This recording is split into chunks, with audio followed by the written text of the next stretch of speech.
నమస్కారం, సిటీ వార్తలకు స్వాగతం. మహబూబాబాద్ పార్లమెంటు సభ్యులుగా పోరిక బలరాం నాయక్ ఘన విజయం సాధించిన సందర్భంగా అలాగే ఈరోజు ఆయన పుట్టినరోజు కావడంతో ముత్యాలమ్మ టెంపుల్లో 100 కొబ్బరికాయలు కొట్టి మొక్కు తీర్చుకున్నారు. ఈ కార్యక్రమంలో పార్టీ శ్రేణులు, మానుకోట అర్బన్ అధ్యక్షుడు గన్పూర్ అంజయ్య, ఇస్లావత్ రమేష్, రియాజ్ మరియు పార్టీ కార్యకర్తలు పాల్గొనడం జరిగింది.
మహబూబాబాద్ పార్లమెంటు అభ్యర్థిగా విజయకేతనం ఎగరవిన సోదరుడు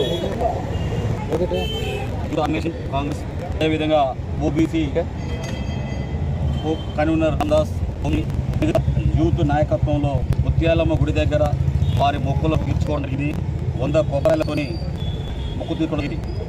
ఈ సందర్భంగా మానుకోట పార్లమెంట్ నియోజకవర్గ ప్రజలకు, అదేవిధంగా మానుకోట నియోజకవర్గ ప్రజలు, మహబూబాబాద్ అర్బన్ ప్రజలకు ప్రత్యేకమైన ధన్యవాదాలు తెలియజేస్తున్నాం.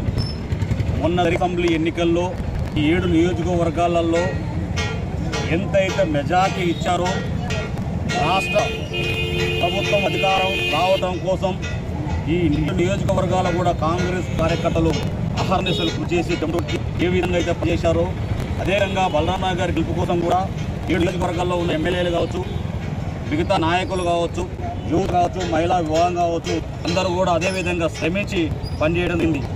మానుకోట నియోజకవర్గానికి వచ్చేస్తుంటే జిల్లా అధ్యక్షులు భరత్ రెడ్డి గారు, అదేవిధంగా మహబూబాబాద్ శాసనసభ్యులు మురళీ నాయక్ గారు తనగలిపే బలరాం నాయక్ గారి గెలుపుగా భావించి గతంలో తనకైతే ఏదైతే 50,000 పైన పైసలకు మెజార్టీ వచ్చిందో ఆ మెజార్టీ వైపు మమ్మల్ని అందరినీ కూడా నడిపించడం జరిగింది. దానిలో భాగంగానే మహబూబాబాద్ అర్బన్ టౌన్లో 36 వార్డుల్లో 66 బూతుల్లో కూడా సుమారు ఈరోజు 13 పైన మెజార్టీ మనం సాధించడం జరిగింది. ఈ విధంగా కార్యక్రమం కూడా బ్రహ్మాండంగా పనిచేయడం జరిగింది. యూత్ ఆర్గనైజేషన్లు, ఎన్ఐ ఆర్గనైజేషన్లు, మహిళా ఆర్గనైజేషన్లు, అదేవిధంగా ప్రజా సంఘాల ఆర్గనైజేషన్లు కూడా బ్రహ్మాండంగా పట్టం కట్టడం జరిగింది. బలరాం నాయక్ లాంటి వ్యక్తి గెలవటం గతంలో పార్లమెంటు అభ్యర్థిగా, పార్లమెంటు మెంబర్గా, అదేవిధంగా మాజీ కేంద్ర మంత్రిగా పనిచేసిన అనుభవం ఉన్నది. ఈరోజు పూర్తి మెజార్టీతో దూరం కావడం జరిగింది. లేకపోతే కనుక కూటమిలో అట్టంపోతే ఈరోజు బలరాం నాయక్ గారు మంత్రిగా ఉంటారు. ఎమ్మెల్యే గారు అదేవిధంగా బలరాం నాయక్ గారు ఇద్దరు కలిసి జోడెద్దుల్లాగా పనిచేస్తారని చెప్పి మానుకోట నియోజకవర్గాన్ని మానుకోట టౌన్ ని మానుకోట జిల్లాని విజయవంతం నడిపిస్తారని చెప్పి కార్యకర్తలు కూడా అందరం కూడా కలిసి పనిచేసి మనం ఏదైతే మానుకోట పార్లమెంట్ సభ్యులు మానుకోట నియోజకవర్గ సభ్యులు ఏదైతే కులస్కంధాలపైన బరువును మోపారో ఆ బరువును మనం కూడా మోస్తూ మనం కూడా అభివృద్ధి వైపు నడవాల్సిన అవసరం ఉంది. రాబోయే స్థానిక సంస్థల్లో కూడా గ్రామ పంచాయతీలు కావచ్చు, ఎంపీటీసీలు కావచ్చు, ఎంపీటీసీలు కావచ్చు, మహబూబాబాద్ మున్సిపాలిటీ కావచ్చు, వీటి మీద కూడా మానుకోటలో కాంగ్రెస్ విజయ కేంద్రం ఎగరవేయాలని చెప్పి తెలియజేస్తూ అదే